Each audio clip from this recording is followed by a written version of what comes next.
Second headline ઉપર નજર કરીએ, જ્યાં એક યુએસ એરફોર્સ વેટરનને મળી છે સજા. Former active duty master sergeant of the US air force એટલે કે એલિયન હેવર્ડ જેમ્સ 51 વર્ષનાએ પોતાનો ગુનો સ્વીકારી લીધો છે. તેમણે ગિલ્ટી પ્લીડ કર્યું Wednesday. A conspiracy to commit wire fraud, bribery અને કોન્સ્પિરસી ટુ રિગ બિડ્સના ચાર્જીસમાં. અને ફ્રોડની અમાઉન્ટ સાંભળીને તમે હેરાન થઈ જશો. $37 મિલિયન થી પણ વધુ. કોન્ટ્રાક્ટિંગ વર્ક દ્વારા તેમણે યુએસ એરફોર્સને ચૂનો અને કાથો લગાવ્યો અને પાન પોતે ખાઈ ગયા. ડિપાર્ટમેન્ટ ઓફ જસ્ટિસની થર્સડે રિલીઝ મુજબ જેમ્સે ઓછામાં ઓછા $1.45 મિલિયન ની રેસ્ટિટ્યુશન આપવા ઉપર સંમતિ દર્શાવી છે, એટલે કે વાપસી. પરંતુ આ તો ટીપું છે સમુંદરમાં, કારણ કે ટોટલ ફ્રોડ હતો 37 મિલિયન.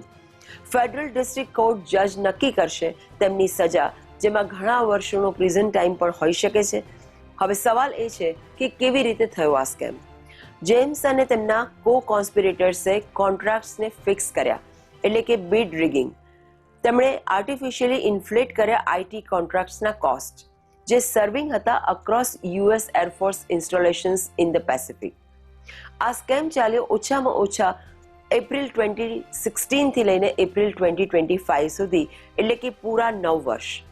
એક્સેસ ફંડ્સને તેઓ યુઝ કરતા હતા પોતાના માટે, જેમ્સ, તેમના ફેમિલી મેમ્બર્સ, એક એરફોર્સ સિવિલિયન એમ્પ્લોઈઝના ફેમિલી અને બીજા કો કોન્સ્પિરેટર્સને પે કરવા માટે. સૌથી મજાની વાત એ છે કે 2023માં તેમણે ગવર્મેન્ટ ફંડ્સને ડાયવર્ટ કરીને all expenses paid multi day stay કરાવ્યો નોર્થ શોર ઓફ ઓહાયોના લક્ઝરી રિસોર્ટમાં. એટલે કે ફ્રીમાં લક્ઝરી રિસોર્ટ ટેક્સપેયરના પૈસાથી એશ કરવામાં આવ્યો. તો મિત્રો, એરફોર્સ માસ્ટર સાર્જન્ટ, જેને દેશની રક્ષાની જવાબદારી સોંપવામાં આવી હતી, તેણે જ દેશને લૂંટ્યો. રક્ષક જ ભક્ષક બની ગયો. $37 મિલિયન નો ફ્રોડ, 9 યર્સ અને લક્ઝરી રિસોર્ટમાં અયાશી, અને હવે ગિલ્ટી પ્લીડ.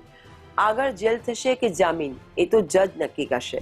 પરંતુ પૂરા દેશને એક ભરોસો તૂટી જાય છે.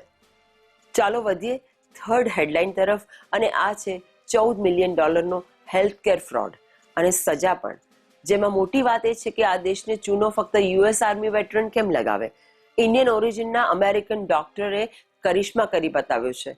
Jitesh Patel, MD advanced urology inc અને તેમનાથી એફિલિએટેડ કંપનીઝે $14 મિલિયન આપવા ઉપર સંમતિ આપી દીધી છે, જેથી ફોલ્સ ક્લેમ્સ એક્ટ અને જ્યોર્જિયા ફોલ્સ મેડિકેડ ક્લેમ્સ એક્ટના એલિગેશન્સને સેટલ કરી શકાય. હવે સમજીએ કે શું હતો મામલો. ડોક્ટર ઉપર આરોપ હતો કે તેમણે ફેડરલ હેલ્થકેર પ્રોગ્રામ્સ જેવા કે મેડિકેર અને મેડિકેડને બિલિંગ કર્યા છે. એ યુરોલોજિકલ અને ડાયગ્નોસ્ટિક પ્રોસિજર્સ માટે જે કાં તો પરફોર્મ્ડ જ નથી થઈ અથવા તો મેડિકલી અનનેસેસરી હતી. તો મિત્રો, $14 મિલિયન નું સેટલમેન્ટ. આ મેસેજ ગયો છે કે હેલ્થકેર ફ્રોડ સહન કરવામાં આવશે નહીં. દર્દીઓનો અબ્યુઝ હોય કે પછી ગવર્મેન્ટ ફંડ્સનો મિસયુઝ હોય, લો પોતાનું કામ કરશે. ડોક્ટર પટેલ $14 મિલિયન આપશે, મતલબ કુલ મળીને હાથમાં કંઈ નહીં આવ્યું અને ખિસ્સામાંથી અલગ ગયું, એ જુદું.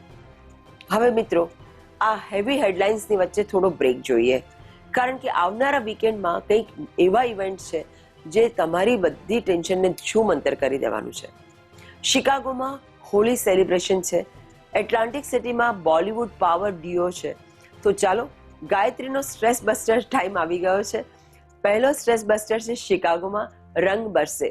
સન્ડે 12 એપ્રિલ 2026 બપોરે 12 વાગ્યાથી સાંજે 5 વાગ્યા સુધી મોલ ઓફ ઇન્ડિયા નેપરવિલમાં થઈ રહ્યું છે ફેડરેશન ઓફ ઇન્ડિયન એસોસિએશન્સનું ભવ્ય હોલી સેલિબ્રેશન. 12 થી 2:30 કલ્ચરલ પ્રોગ્રામ્સ એટલે કે ડાન્સ, મ્યુઝિક, એન્ટરટેનમેન્ટ અને 2:30 વાગ્યાથી 5 વાગ્યા સુધીમાં હોળી રમવાની છે, જ્યાં અસલી મસ્તી શરૂ થવાની છે. અને સૌથી સારી વાત એ છે કે ફ્રી એન્ટ્રી છે, ફ્રી હર્બલ કલર છે, free food, booths, entertainment, dance, music, food, મસ્તી જ મસ્તી. એન્જોય કરજો. બીજું સ્ટ્રેસ બસ્ટર ઇવેન્ટ છે એટલાન્ટિક સિટીમાં પાવર ડ્યુઓનો ધમાકો. વાત કરીએ એ લોકોની જે બોલિવૂડ મ્યુઝિકના દીવાના છે. સેટરડે 11 એપ્રિલ 2026 રાત્રે 8 વાગ્યાથી એટલાન્ટિક સિટીના કસિનોમાં થઈ રહ્યું છે મિકા સિંગ અને કનિકા કપૂરનો પાવર ડ્યુઓ. હા મિત્રો, મિકા સિંહ અને કનિકા કપૂર એક જ સ્ટેજ ઉપર એક જ નાઇટમાં. તો that's all for tonight. I am Gayatri signing off. ત્યાં સુધી નમસ્તે, સ્ટે ઇન્ફોર્મ્ડ અને આજનો સબક કોઈ ઉપર ભરોસો કરતા પહેલા થોડુંક ચેક કરી લેજો.